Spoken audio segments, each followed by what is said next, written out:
Summer plans. Yun na lang. I want to hear your plans for summer. You don't take off just there's a small fight. You know, you work things out. Until talagang hindi na kaya. I mean, it took me 18 years. Diba? To try, you know, kaming dalawa, try to fix it. But nung hindi na talaga pwede, hindi na. Ako yun lang yung mapapayo ko. You let the kids know what's happening. You don't keep them in the dark. Because with that, it's easier for them to accept and their decisions to themselves.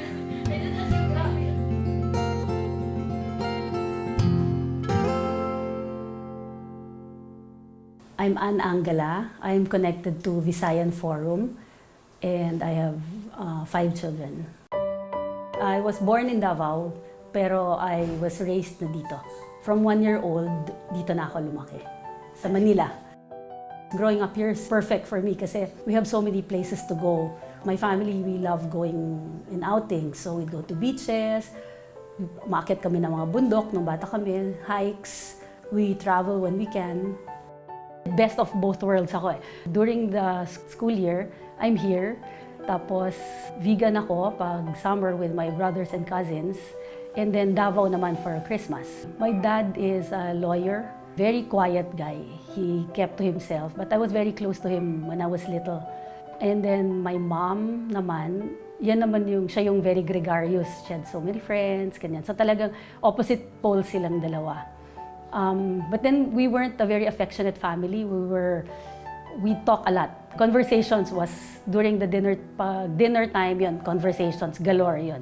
But then in terms of affection, hindi kami masyadong ganon. We weren't the touchy, I love you kind of family doon sa where I grew up. Siguro 1 year rin ako sa advertising eh. So PA, PM, nag-AD ako, ganyan. And then, nagpelikula pa ako, 1 or 2 films sa script continuity. And then after that, I got into music. I managed for a few decades. But then all throughout that, I always had this desire to help, to reach out.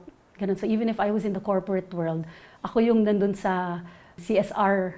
Ako yung will make sure that there is CSR there. And then, till finally, I got into Visayan Forum. Management kasi is not a full-time thing, so I don't have to go to the office, nothing like that. So a lot of the times, I bring my kids to the gigs when they were medyo malalaki na.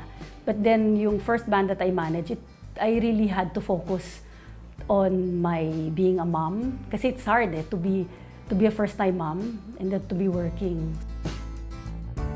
It was a very challenging time for me kasi sobrang akong free spirit, rock and roll ako galing, ganon. So I was touring the country.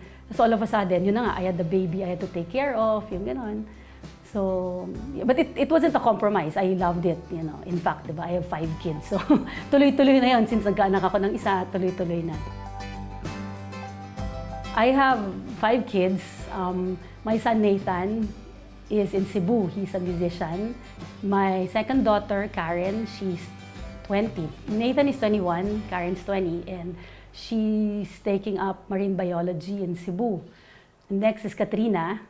Katrina is 17 years old, and she's my assistant. And she edits if I have to write something, she edits my pieces.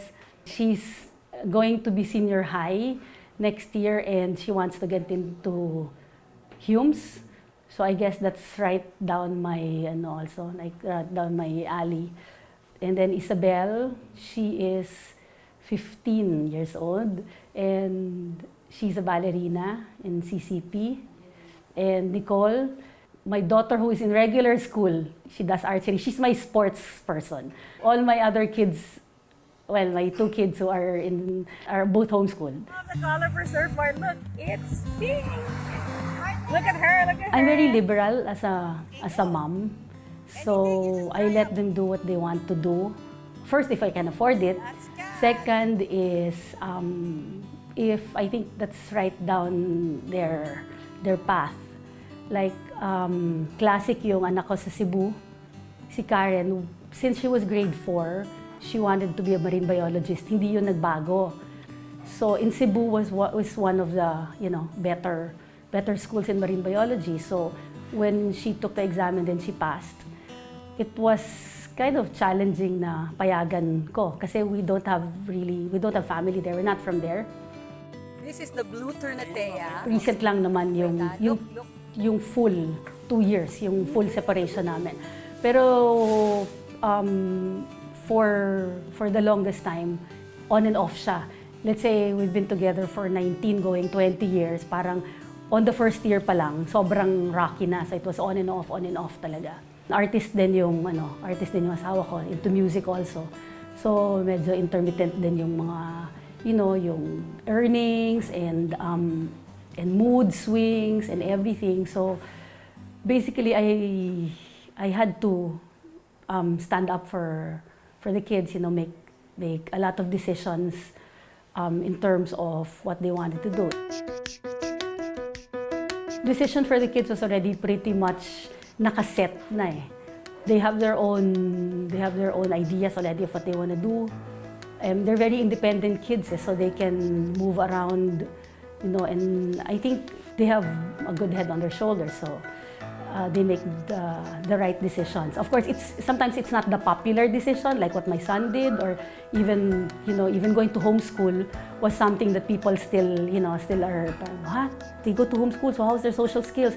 How's this, how's that? So it's not a popular thing, but I think it's good because they're able to do what they want to do. And even yung gap year ni Katrina, yung 1 year na people say, why do you allow her to take 1 year off? Sayang naman yung time. Pero mas sayang yata yung time if I let her go on and she doesn't know where to study or what to do.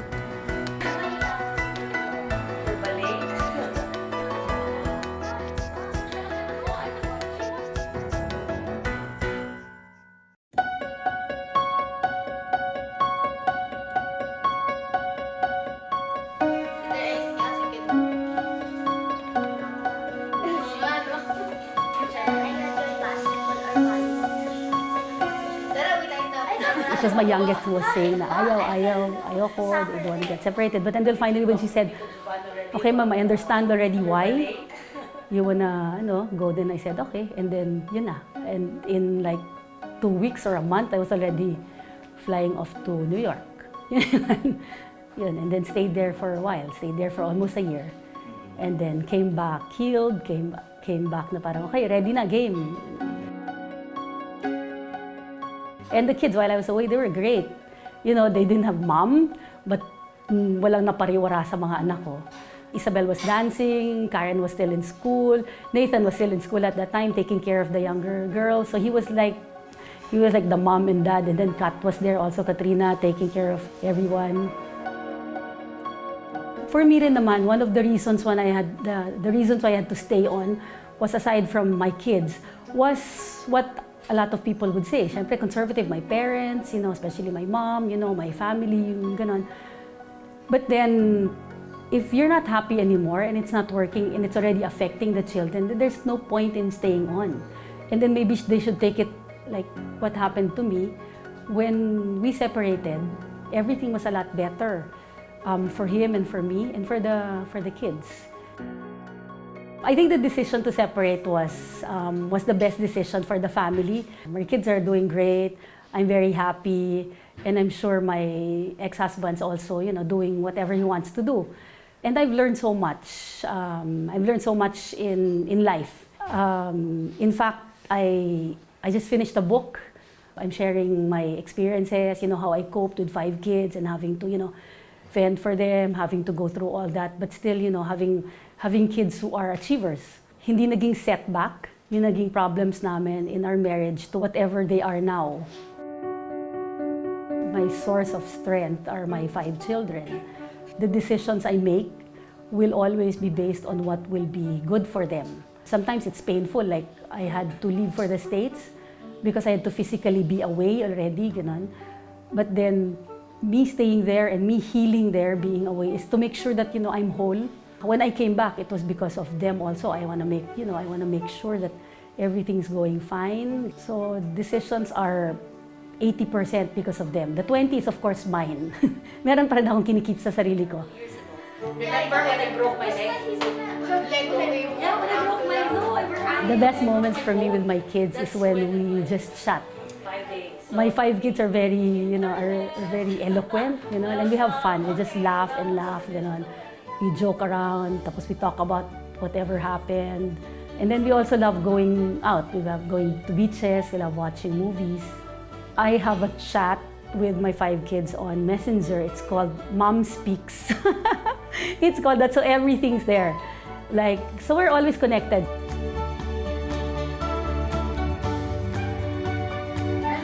I just want to make sure that all my kids are doing what they want to do and they live off what they want to do, support themselves. And me, I'll continue on, climbing the mountains. I will travel more and just be happy.